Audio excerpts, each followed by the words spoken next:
Requiem. So far, the 2 trailers have a whole 5 million views, along with the catch-up of the story at 322,000 as of November 7th, when they were saying pre-orders are out. But after looking, I have some data that should show why you should wait until Resident Evil Requiem is out and why you should not pre-order it.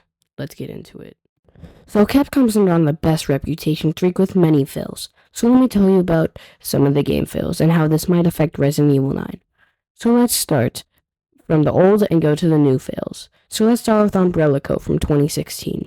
So this is older, but let's talk about what this made this game fail so much. So to start, the UI/controls were very bad, very clunky, where it was going for a very fast-paced shooter, and the UI almost just made that impossible. Plus, there's a cover system that felt inconsistent. But another bigger one is the maps, where they were super boring and are super small, making the game feel small or condensed when they had a bigger plan. So overall, the game just felt like it was meant to be in a much bigger space mashed into a tiny map. But what also made this game feel worse was this was the start of Resident Evil trying to lean too far into the action instead of the horror. And many people hated it, add on bad marketing, and overall, it did not do that well. And it cost about 10 to 15 million and only made about 2.1 million, losing Capcom about 8 to 13 million dollars on this game. I'm sure they released Resident Evil 7 soon after, but basically they just can't make a good Resident Evil game after this. But yeah, on to the next one. Not Resident Evil related this time, at least for the series. It's still released by Capcom. So Dead Rising also failed. Well, Dead Rising 3 specifically, also 2016. So let's talk about what this did wrong. So to start, they got rid of the time limit, plus added new voice actors for the character, making it feel more like a reboot than a sequel to the game, but not in a good way. Plus, the story, people did not love, basically forcing the comedy and making the inventory and weapons so much worse, even though they had almost mastered audience satisfaction for the inventory in the past games, making this game feel more like beating a dead horse just for a cash grab. I mean, they also did make a 4th, so yeah, this really is beating a dead horse. Plus, it was the second fail of this video, and the game lost about 40 million overall, so in the end, it was the end of Dead Rising, basically. So, I guess the cash grab wasn't worth it. But, on to a 2D fighter game now, also released by Capcom, that you probably know.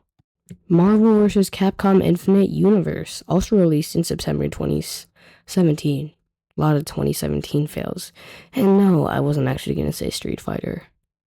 So why did this fail? Well, a lot of Marvel characters were left out, making it feel like a small roster that felt bland and also like a second thought. Plus, the mix of the art style compared to the last games, people did not think it was a good artist choice. And one of the final things is it went from being able to do 3v3 if you wanted to only 2v2. Plus, one of the main elements for the game, the Power Stones, were not balanced, and just like the roster, felt like a second thought. So overall, this game just felt like a second thought that was made to be a cash grab, where no one thought the game was polished, costing Capcom about 300 million and only making 600 million. So overall, they lost about $260 million. But yeah, that is going to lead us to our most recent fail. So let's get into it. So now with the most recent one, we have from 2025, which is Monster Hunter Wild Witch, which was failed with these main parts. 1, the PC balance made it unplayable, and then it took forever for the tiniest patch updates. Plus, after the story that didn't take long, there was no endgame. So you beat the story, which sure, if it's just a complete story game, there doesn't need to be an endgame. But it wasn't marketed as complete the story and then you're done. So that was also really bad. And also, the game was just overall a waste of money. Because if you sped through the story, you basically just paid almost $50 for 2 hours of entertainment. So, on PC balance, bad story, and overall, it just felt rushed. That's always a key theme with all these Capcom games. They always feel, well, the ones I'm talking about, not all Capcom games, they just feel rushed and like they didn't get enough time, budget, or thought with the roosters or UI or just in general, not, you can tell that it's rushed. So let's talk about why, as much as I want to believe Resident Evil 9 will be perfect at launch, this is why it will affect Capcom's ability to make Resident Evil 9 a stable launch. So, how do all these games lead to you not wanting to buy Resident Evil 9? And, well, as you can see, over the years, Capcom has been really bad at making consistent, good games on day one.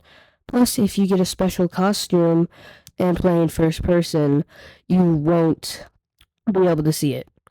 But, so you most likely want to wait to see it's not buggy. I mean, you might say that, well, they haven't done bad on the other Resident Evil launches, but a lot of people didn't really like Resident Evil Village at launch, so, I mean, we're gonna have to always make sure we don't spend our money before it is, also a very bad game.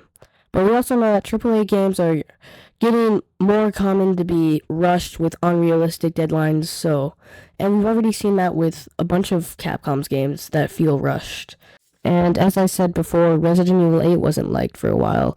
That was 5 years ago, jeez. But that still gives Capcom a lot of time to think about ways to save money. Or maybe they have actually been spending 5 years working on it, and it's gonna turn out good. But, you know, you never want to risk it with AAA games. So, yeah, to the end of the video. Well, if you made it this far, good job. And I hope you enjoyed this video. It was really fun to make. And if you like this, make sure to watch another one of my videos. Yeah, well, make sure to like and subscribe, as I said. Make sure to check out my next video, previous videos, and I will see you in the next one with more Resident Evil 7 clips I recorded 3 years ago.